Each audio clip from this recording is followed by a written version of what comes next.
네, 오늘은 공동서신 가운데 유다서 1장, 이제 한 장의 말씀입니다. 유다서 1장을 읽었습니다. 25절, 총 25절로 되어 있는 이제 한 장의 말씀이죠. 그런데 이 전체 주제를 통괄하는 한 주제에 맞춰서 거의 한 16절 가까이를 이제 한 주제로 씁니다. 그 주제가 이제 거짓 교사를 경계하는 것이에요. 거짓 교사, 거짓 교훈을 말하는 사람들을 이제 피하라, 경계하라, 또 지적하는 문제입니다. 초대교회에 이제 어떤 사람들이 생겼냐? 거짓말하는 사람들이 생겼다는 거예요. 거짓말하는 사람들이 생겼다. 근데 거짓말이야 뭐 그 자체가 어떤 문제가 있는지 우리가 잘 알지만 왜 이 사람들이 문제인가 하면 이 거짓말이 그냥 뭐 잘 몰라서 하거나 뭐 아주 심한 악의가 있거나 그렇지 않으면 모르겠는데 이게 의도적이기 때문에 문제입니다. 거짓말은. 그래서 이것이 하나님의 말씀, 그리스도께서 주 되시는 사건, 사실을 왜곡하는 거예요. 근데 이러한 이유가 뭐냐면 모든 거짓말은 우리가 뭐라고 얘기했냐면 자신의 이익을 위해서 또 자신을 이제 포장해서 자신을 돋보이게 하기 위해서, 어쨌건 자신의 이익을 위해서이죠. 그래서 이것이 문제가 되는 것입니다. 그래서 유다서는 거짓된 사람들을 이제 구분하고 경계해서 이제 권면하는 것이고, 또 한 가지는 그 사람들마저도 사실은 성도 되어야 할 대상이므로 긍휼히 여겨야겠다. 이제 그렇게 말씀하고 있습니다. 우리 1장 1절, 유다서 1장 1절 말씀 함께 읽겠습니다. 1장 1절입니다.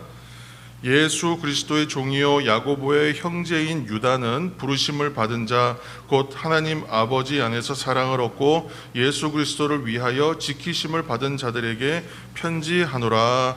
아멘. 유다서를 보면서 좀 주목해야 될 단어 표현이 한 가지 있어요. 그게 뭐냐면 오늘 1장 1절에도 그 말씀이 있는데 지키신다라는 표현이에요.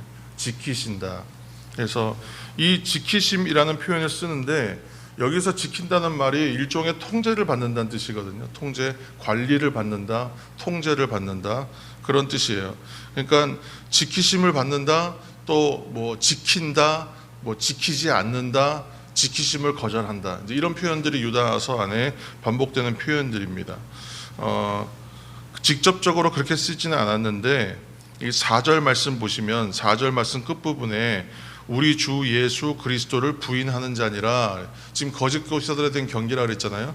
그래서 그리스도를 부인한다 할 때 이 부인한다는 말도 이 같은 단어 썼어요. 이 원어를 보면. 그래서 지킨다, 지키지 않는다. 이 사람들은 뭐예요? 지키심을 거절한다는 뜻이죠. 그러니까 부인한다는 것이니까. 그래서 그리스도께서 지키심을, 하나님께서 지키심을, 하나님의 통치하심을 거절하는 것. 그러니까 이 지키신다는 말은 통치한다, 다스리신다, 뭐뭐 안에 있다, 이런 의미가 되는 거예요.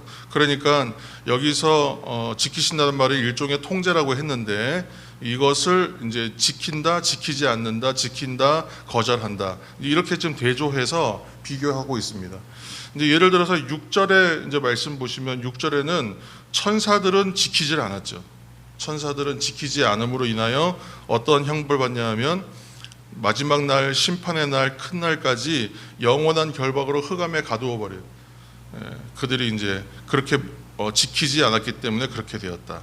아까 이제 4절 말씀에도 그랬잖아요. 하나님께서 은혜를 주셨는데 은혜를 악용해요. 그러니까 은혜 받은 것으로 은혜를 누려야 하는데 그 은혜를 자기의 유익을 위해서 쓰고 정작 그분의 지키심, 곧 그분의 통치하심과 그분의 뜻을 따르는 삶은 살지 않아요. 그냥 거절해버리는 거예요. 그러니까 그리스도를 모른다고 부인하였다. 이제 어떤 예화를 보면 그렇게까지 표현되어 있어요. 그러니까 지키심을 거절했다. 그러니까 이렇듯 지키지 않으면 어떻게 되면 영원한 형벌, 흑암의 가둠, 이런 일들이 이제 일어나는 것이고, 또 1절에 지금 지키신다 그랬고요. 마지막에 이제 21절에 보시면 21절에 보시면 하나님의 21절 함께 읽겠습니다. 하나님의 사랑 안에서 자신을 지키며 영생에 이르도록 우리 주 예수 그리스도의 긍휼을 기다리라. 아멘. 이렇게 지키는 사람들은 성도의 지키심, 다스리심 안에 통치 안에 있는 사람들은 그 반대의 경우에 해당하는 일이 되는 것입니다. 근데 그렇게 이제 비교하고 있는데, 여기서 말하는 지키심, 통치하심은 하나님의 사랑이요 또 복의 다른 표현으로 우리가 이해하면 됩니다. 그러니까 유다서에 보면 이 거짓 교사, 거짓 교훈들에 대해서 경계하고 경고하고 비판하면서 성경에 나오는 인물들을 예로 드는데, 그 대표적 인물이 가인, 발람, 고라, 이제 이런 인물들이 나와요. 가인은 결국은 어떤 가인의 길, 이제 뭐 발람의 길, 고라의 길 이렇게 얘기하잖아요. 우리가 성도의 길이라고 얘기했던 것과 이제 사뭇 다른 반대의 입장에 있는 길들입니다. 가인의 길은 영적 살인이에요. 영적인 죽음.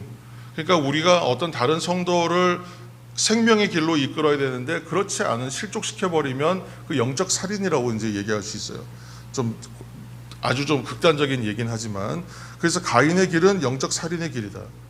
발람의 길은 뭐냐면 자신의 이익을 위해서 거짓말을 하는 거. 다른 사람들 잘못된 길로 가더라도 자신의 이익만 있으면 돼요. 그렇게 말하는 거짓 선지자의 길이. 고라는 어떤 길이냐면 순종하지 않고 하나님께 반역하는 그러한 길이죠.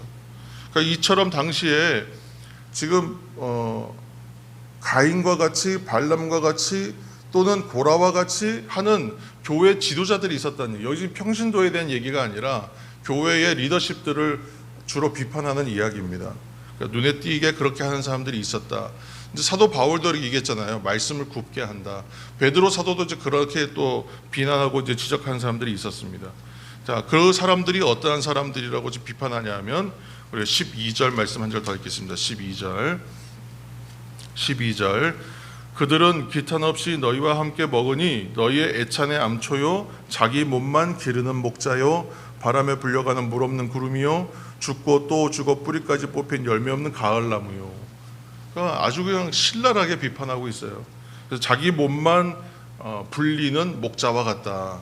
그러니까 지도자 리더십들을 지금 비판하고 있는 것입니다. 이러한 사람들은 결국 어떤 사람이냐? 성령이 없는 사람이다.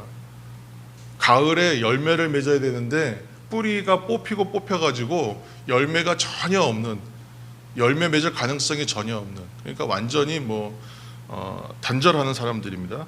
그러므로 하나님 나라를 살고 그리스도 안의 삶을 사는 성도들은 이 반대의 입장에 있어야 되잖아요. 그래서 우리가 20절 말씀 한 절 더 보겠습니다.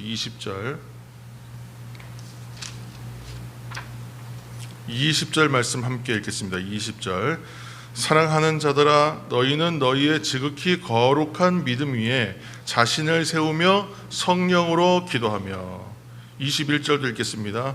하나님의 사랑 안에서 자신을 지키며 영생에 이르도록 우리 주 예수 그리스도의 긍휼을 기다리라. 아멘. 가장 여기 20절 이제 말씀해 보시면 지극히 거룩한 믿음이라고 했는데 우리말로 좀 더 편하게 풀어놓으면 가장 거룩한 믿음 위에, 이제 그렇게 해석하시면 됩니다. 우리가 무엇 위에, 그러니까 믿음 위에 둔다는 것은, 믿음이라는 것은 되게 확신한 것, 변동하지 아니할 것들을 말하잖아요. 그래서 우리가 주일에 나눈 은혜의 말씀을 빗대어서 이해해 보면 주춧돌과 같이, 그죠?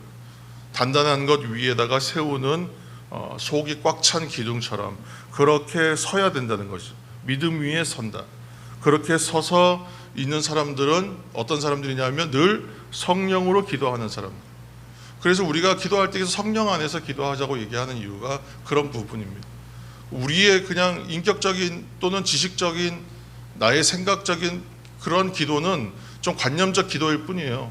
근데 그 기도도 결국은 성령의 은혜 가운데 있어야만 결국은 기도가 열리고 풀리지 않겠습니까? 그래서 하나님의 은혜 안에서, 성령 안에서 기도할 때에 가장 거룩한 믿음 위에 주춧돌과 같이 단단한 돌 위에 세워진 꽉 찬 기둥처럼 그렇게 세워지게 될 것이라, 그렇게 말씀하고 있는 것입니다. 그리고 21절 말씀처럼 사랑 안에서 성도됨을 지켜나가고 그 안에 거할 때, 배우고 확신한 일에 거할 때에 우리가 장차 영생의 소망, 영원한 생명에 결국은 이르게 될 것입니다. 그렇게 말씀하고 있는 것입니다. 그리고 한 가지 더 이제 부연의 말을 이제 하고 있습니다. 이제 성도들이 우리들도 사실은 주님의 자비하심과 긍휼로 인하여 구원받은 백성입니다. 그렇기 때문에 우리들을 때로는 위험에 빠뜨리는 거짓말하는 사람들이 있어요. 우리를 힘들게 하고 아프게 하는 사람들이 있어요. 좀 헛된 말, 좀 쓸데없는 이야기들을 해서 상처 입히고 좀 힘들게 하는 경우도 있습니다. 그러나 그 사람들마저도, 또는 그 말로 인하여 어려움에 빠진 사람들까지도 다 회복하고 구원받기까지, 그러니까 이 과정에서는 그러한 말들에 우리가 물들지 않도록 경계하고 주의해야 되는 주의성이 필요합니다만, 그 사람들까지도 긍휼히 여기는 마음으로 불구덩이와 같은 죽음의 길로 가고 있는 그 사람들을 건져내도록 사역해야 한다는 말씀도 함께 우리에게 주고 있습니다. 23절 말씀과 같이 불에서 건져낼 수 있도록, 결국은 이것은 경계성이 좀 필요합니다. 주의가 필요한 부분이에요. 그래서 예전에 제가 청년부 사역할 때에 어떤 유명한 대학의 4학년 학생이었는데, 여학생이었어요.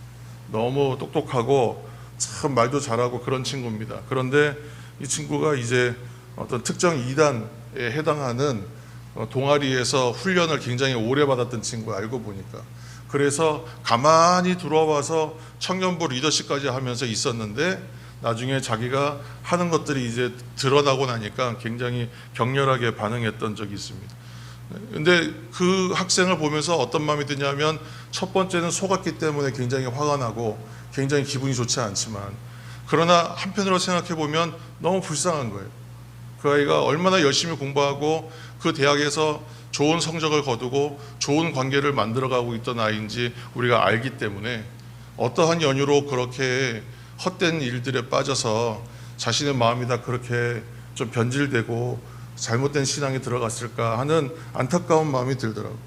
그런 마음이 우리에게 그 긍휼의 마음이지 않습니까? 그래서 함께 연약한 분들을 생각할 때에 우리가 또 어려움에 빠진 사람들, 또 우리를 어렵게 한 사람들, 그 사람들까지도 위하여 중보적 기도를 하는 우리 긍휼의 사역을 다 베푸시고 긍휼의 마음을 품으시는 우리 성도들이 되시기를, 우리 교회가 되기를 예수님의 이름으로 축복합니다. 함께 기도하며 나아갈 때에 오늘은 특별히 연약한 분들을 위해서 기도하시면서, 특별히 우리를 힘들게 하고 어렵게 하고 공동체에 좋지 않은 영향을 미쳤던 사람들이 있었다면 그분들까지도 우리가 긍휼의 마음을 품고 그들도 하나님 앞으로 나올 수 있도록, 그 불구덩이 같은 곳에서 나와서 하나님의 밝은 곳으로 나올 수 있도록 위하여 함께 중보하며 기도해 주시길 바랍니다. 함께 중보하며 기도하며 나가겠습니다.